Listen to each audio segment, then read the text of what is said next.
Hello, hello, hello, hockey fans. It's an amazing night. Of course, let's start with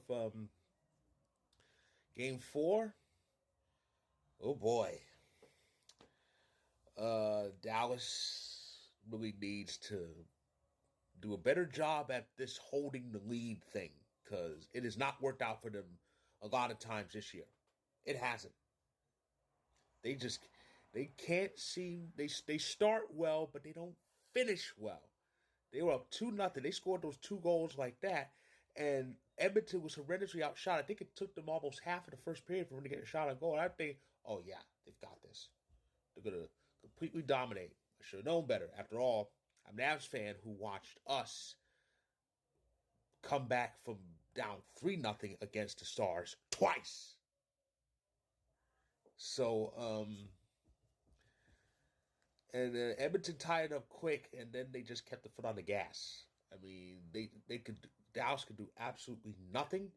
Neither could same with Ottinger. I mean, Dallas needs to really do a better job finishing.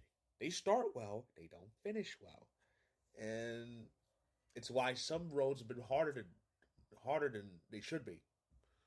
But as a result of this, it's 2-2. Both conference finals are 2-2 now, which means it's going to get interesting. We will not see an elimination game in round three until Saturday because you got two game fives where the winner can move one win away. So, yeah, speed of game five, a very important one, took place elsewhere in this same sport. Here's the result.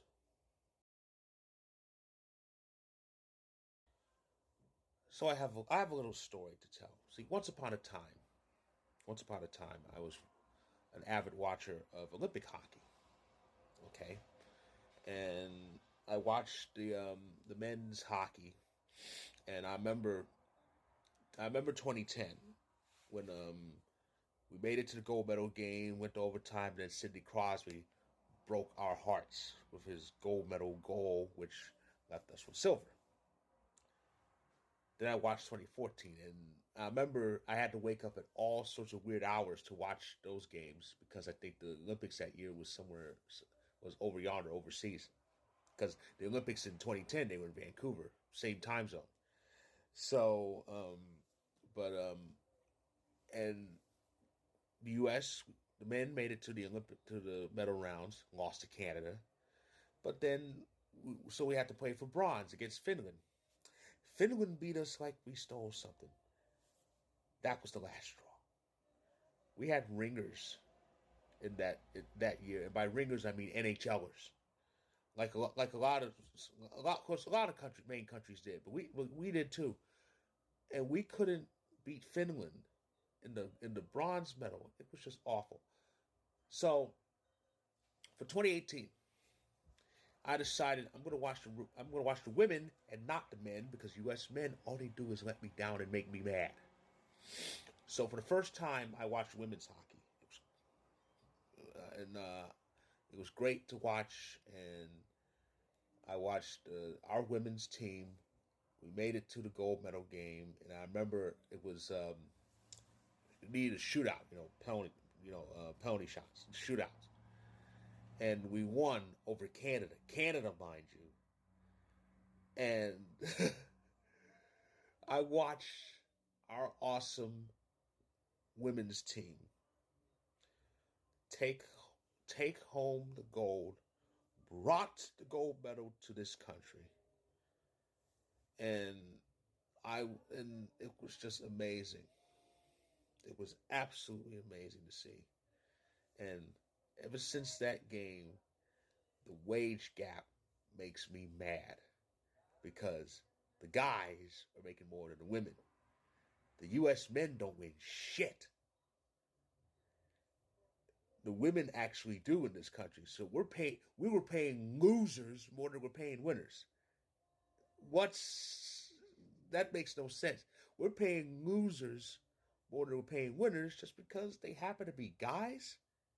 Are you kidding? And I remember the U.S. the women's soccer team was kind of fighting for equal pay, and I think they got it in soccer, but that needs to happen in other sports too. Hell, the women need to be making more than the men because the women in this country actually show up to play. Fast forward to tonight, and there's a pro league. There's a pro league for women's hockey, and it's kicking a lot of ass. I've been watching it, and it's 6 teams, and the top four made it, and we got a final between Boston's team and Minnesota's team, and it came down to Game 5. And this was it, the Walter Cup. That was the award. Somebody's going to win it, and that somebody just happened to be Minnesota's team. Boston didn't have a chance. They were outshot horrendously. It was I think the shots were 44-17 in Minnesota's favor. That's more than 2-1 advantage in shots. And the third period was perfect. I think I read it was 19-3 in favor of Minnesota. So it was a dominant win. It was a dominant win for Minnesota. They won the Walter Cup. Taylor Heiss won the first ever playoff MVP trophy. And it was amazing seeing Kendall Coyne Schofield, who's the captain of Minnesota's team, hoist that cup first. Of course, she scored the empty netter that iced it. It was the only goal she had in the playoffs, but it was the best one. So, in Minnesota, they finished fourth in that league and upset Toronto and upset Boston. Boston was the third place team. So, yeah, amazing end to a debut season in a terrific league that is going to at least double in size. There's definitely going to be I think there's definitely going to be teams in LA and Chicago and probably a few other cities around the continent. We'll see in the as the time passes. But congratulations to Minnesota's PWHL team for capturing the Walter Cup, the first pro hockey championship in that state, the state of hockey. And congrats to them. So that is my recap or recaps. Those were recaps, if you will, of Game 4, the West Final, and the deciding game, the PWHL Final. Tomorrow is Game 5 of the Eastern Conference Final between the Rangers and Panthers, and that's 2-2. Rangers need to win this. So that is my recap. If you like this video, click the like button. If you're on YouTube, click subscribe if you want more. If you're on TikTok, feel free to hit that follow button. All of my game recaps. I've been recapping this on Vocal. All 5 of my game recaps for the PWHL Finals. They will be featured. Check them out when you can. And I'll be back tomorrow to recap Game 5 of the East. So stay tuned.